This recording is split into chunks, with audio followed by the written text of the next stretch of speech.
കേളി മീഡിയയിലേക്ക് സ്വാഗതം. എൻ്റെ ചാനൽ ആദ്യമായിട്ട് കാണുകയാണ്, സബ്സ്ക്രൈബ് ചെയ്യുക, സപ്പോർട്ട് ചെയ്യുക. നിങ്ങളുടെ വിലയേറിയ അഭിപ്രായങ്ങൾ കമൻറ്റായി രേഖപ്പെടുത്തുക. തൊട്ടടുത്തുള്ള ബെല്ലൈക്കൺ കൂടി ഒന്ന് അമർത്തിയേക്കുക. ഞാൻ വീഡിയോസ് ഇടുമ്പോൾ നോട്ടിഫിക്കേഷൻ നിങ്ങൾക്ക് ലഭിക്കുന്നതായിരിക്കും. അപ്പോൾ നമ്മുടെ കുടുംബശ്രീ ശാരദ സീരിയലിൻ്റെ എപ്പിസോഡിലേക്ക് പോയാലോ? ഇന്നത്തെ എപ്പിസോഡെന്ന് പറയുന്നത് നമ്മുടെ നൂറിൻ്റെ വീട്ടിലാണെങ്കിൽ ആൾക്കാരൊക്കെ വന്നിങ്ങനെ സംസാരിക്കുകയാണ്. അപ്പോൾ എങ്ങനെയും നൂറിനെ തിരിച്ചു കൊണ്ടുവരണം, എന്നിട്ട് നസീറിനെ കൊണ്ട് കല്യാണം കഴിപ്പിക്കണം, ഇതാണ് അവരുടെ ആവശ്യം. അങ്ങനെ നസീറിൻ്റെ ഉമ്മ നമ്മുടെ പുള്ളിക്കാരൻ്റെ നൂറിൻ്റെ ബാപ്പയുടെ അടുത്ത് നിന്ന് ഇങ്ങനെ സങ്കടം പറയുകയാണ്. ഞാൻ എന്ത് ചെയ്യാനാന്നൊക്കെ പറയുന്നു. അപ്പം നസീറിൻ്റെ ബാപ്പ വന്നിട്ട് നസീറിൻ്റെ ഉമ്മയെ അടിക്കും, കുറേ അടിക്കും. അപ്പോൾ ഈ നമ്മുടെ നൂറിൻ്റെ ബാപ്പയ്ക്കാണെങ്കിൽ ഇത് കാണുമ്പോൾ പെട്ടെന്ന് സങ്കടം വരുന്നു, കണ്ണിൽ നിന്ന് കണ്ണുനീരൊക്കെ ഒഴുകി വരികയാണ്. ആ സമയത്ത് ബാപ്പ പറയും അവളെ തൊട്ട് പോകരുതെന്ന് പറയും. അപ്പോൾ ഇത് കേട്ട് എല്ലാവരും അവർ ഞെട്ടിത്തരികയാണ്. കാരണം പുള്ളിക്ക് സംസാരിക്കാൻ പറ്റിയല്ലോ എന്നുള്ള ഇതിൽ പിന്നീട് സംസാരിക്കാൻ പറയുമ്പോൾ പിന്നെ ഒന്നും സംസാരിക്കുന്നൊന്നുമില്ല. ഇതേ സമയം നമ്മുടെ ശാരദയുടെ വീട്ടിലാണെങ്കിൽ നമ്മുടെ അനൂപ് വന്നിട്ട് പറയും അമ്മയ്ക്ക് സുഖമില്ല, അപ്പോൾ എനിക്ക് തിരിച്ച് പെട്ടെന്ന് തന്നെ ബാംഗ്ലൂരേക്ക് പോകണമെന്ന് പറയും. അപ്പോൾ ശാരദ പറയും ഇപ്പം അങ്ങനെ പോകാൻ പറ്റില്ല, അവളെ ഇവിടെ ഇട്ടിട്ട് പോകാൻ പറ്റില്ല, എന്തായാലും ഒന്നെങ്കിൽ ശാലിനി വരട്ടെ അല്ലെങ്കിൽ എന്തെങ്കിലും തീരുമാനമാക്കാൻ പറയും. ആ സമയത്ത് പുറത്ത് പോലീസ് ജീപ്പ് വരും. അപ്പോൾ ശാരദ പേടിക്കും, കാരണം ഇതാരാണെന്ന് അറിയില്ലല്ലോ. അങ്ങനെ ചന്ദ്രബോസാണ് വരുന്നത്.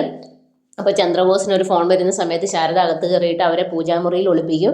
അങ്ങനെ ചന്ദ്രബോസ് കൂടെയുള്ളവരോട് അറിയും ഇതെല്ലാം ഈ വീട് സെർച്ച് ചെയ്യാൻ പറയും. അപ്പോൾ ശാരദ പറയും അങ്ങനെ സെർച്ച് ചെയ്യാൻ വരട്ടെ സാറേ, ഞാൻ ഒറ്റയ്ക്കേ ഉള്ളൂ ഇവിടെ, അതുപോലെ നിങ്ങളുടെ കൂടെ ഒരു വനിതാ പോലീസ് പോലും ഇല്ല, അതുകൊണ്ട് ചെയ്യാൻ പറ്റില്ല എന്നുള്ള രീതിയിൽ പറയും. അപ്പോൾ പറയും അവനെ ഇവിടെ പോയി ഒളിച്ചാൽ ഞാൻ കണ്ടുപിടിക്കുമെന്ന് പറയും. അപ്പോൾ ശാരദ അത്രയും നേരം വിചാരിച്ചുകൊണ്ടിരിക്കുന്നത് നൂറിൻ്റെ വീട്ടുകാർ എന്തോ കേസ് കൊടുത്തു, അങ്ങനെ നൂറിനെ തപ്പി വന്നതാണെന്ന്. അപ്പോൾ ശരിക്കും അതല്ലാതെ ശാരദയ്ക്ക് മനസ്സിലാവുന്നു. അപ്പോൾ പറയുന്നു വിഷ്ണു, അതെ. അപ്പോൾ പറയും വിഷ്ണു ഇവിടെ ഇല്ല, അവർ ശാലിനിയും കുട്ടികളുമായിട്ട് ടൂർ പോയിരിക്കുകയാണെന്ന് പറയും. അപ്പോൾ പറയും ഇങ്ങനെ 30 ലക്ഷം രൂപയുടെ 30 പവൻ അവൻ്റെ കയ്യിലാണുള്ളത്, അവൻ കട്ടുകൊണ്ട് പോയിട്ടുണ്ട് എന്നുള്ള രീതിയിലൊക്കെ പറയും. അപ്പോൾ ശാരദ പറയും എന്തായാലും അവൻ വന്നാലേ അത് അറിയാൻ പറ്റുള്ളൂ, വീണ്ടും നിങ്ങൾ അവനെ കള്ളനാക്കുകയാണോ എന്നൊക്കെ ചോദിക്കുക. അങ്ങനെ ചന്ദ്രബോസുമായിട്ട് കുറേ നേരം അങ്ങോട്ടും ഇങ്ങോട്ടൊക്കെ ഓരോന്ന് പറയും.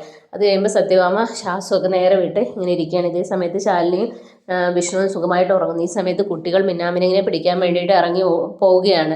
അതേസമയം പപ്പി പറയുന്നുണ്ട് സത്യ പോകണ്ടെന്ന്. പക്ഷേ പപ്പി കേൾക്കുന്നില്ല. അങ്ങനെ അവർ കുറേ ദൂരോട്ട് പോവുകയാണ്. പോകുന്ന സമയത്ത് ഒരു കടുവ എങ്ങാണ്ട് വരുന്നത് അത് കണ്ട് സത്യ പേടിക്കും. സത്യ പറയും നമുക്ക് തിരിച്ചു പോകാൻ. അങ്ങനെ തിരിച്ചു ഓടുകയാണ്. ഓടുന്ന സമയത്ത് അവർ വലിയ കൊക്കയിലേക്ക് വീഴുകയാണ്. അപ്പോൾ ഈ സമയത്ത് തന്നെ നമ്മുടെ ശാലിനി സ്വപ്നം കാണുന്നുണ്ട്. കാരണം ആ മൂപ്പൻ പറഞ്ഞ കാര്യങ്ങളൊക്കെ ഓർത്ത് പേടിച്ച് സ്വപ്നം കാണുകയാണ്. അങ്ങനെ സ്വപ്നത്തിൽ ഞെട്ടി ഉണരുന്നു. അപ്പോൾ വിഷ്ണുവിനോട് പറയും കുട്ടികളെ എവിടെയാണെന്ന് ഞാൻ നോക്കട്ടെ എന്ന് പറയും. അപ്പോൾ വിഷ്ണു പറയില്ല അതിൻ്റെ അകത്ത് തന്നെയുണ്ട്, നീ ഒന്ന് കിടന്നുറങ്ങാനൊക്കെ പറയും. അപ്പോൾ പറയില്ലല്ലോ ഞാൻ പോയി നോക്കട്ടെ. അങ്ങനെ ശാലിനി ആ ടെൻറ്റിൽ പോയി നോക്കുമ്പോഴത്തേനും കുട്ടികളെ കാണാനില്ല. അങ്ങനെ അലറി വിളിച്ച് കരയുകയാണ്. സത്യ പപ്പി എന്നൊക്കെ വിളിച്ച് നിലവിളിക്കുകയാണ്. അങ്ങനെ വല്ലാത്തൊരവസ്ഥയിലൂടെ ശാലിനിയും വിഷ്ണുവും കടന്നു പോവുകയാണ് കുഞ്ഞുങ്ങളെ കാണാതെ. അങ്ങനെ അവരവിടെ ഒരു ദൈവത്തിൻ്റെ അടുത്ത് നിന്ന് ശാലിനി ഇങ്ങനെ കരയുണ്ട്, കുഞ്ഞുങ്ങളെ തിരിച്ചു തരണം എന്നൊക്കെ പറഞ്ഞു. അപ്പോൾ തന്നെ ആ മൂപ്പൻ വീണ്ടും പറയും ഇതാണ് നിങ്ങൾക്ക് പറഞ്ഞാൽ മനസ്സിലാകാത്തത്, ഞാൻ ആദ്യമേ പറഞ്ഞതല്ലേ എന്നൊക്കെ ആ മൂപ്പൻ പറയും. പക്ഷേ ശാലിനിക്കും വിഷ്ണു അതൊന്നും മനസ്സിലാകാത്തൊരവസ്ഥയാവും. അങ്ങനെ അവർ വീണ്ടും ഈ കുട്ടികളെ തപ്പി വീണ്ടും ഓടുകയാണ്, എവിടെയാണെന്ന് അറിയാതെ. അപ്പോൾ ഇങ്ങനെ കൊക്കയിലേക്കായിരിക്കും, അത് താഴെ കൊക്കയാണ്, അവിടെ വീണ്ടും ഉണ്ടാകുന്നൊക്കെ ആൾക്കാർ പറയുന്നു. അങ്ങനെ കുഞ്ഞുങ്ങളെ തപ്പി കുഞ്ഞുങ്ങളെ കിട്ടാതെ വല്ലാത്തൊരവസ്ഥയിലൂടെ ശാലിനിയും വിഷ്ണു കടന്നു പോവുകയാണ്. അങ്ങനെ ഇതേ സമയത്താണ് നൂറിൻ്റെ അവിടെയും വീണ്ടും പ്രശ്നങ്ങൾ ആരംഭിക്കുകയാണ്.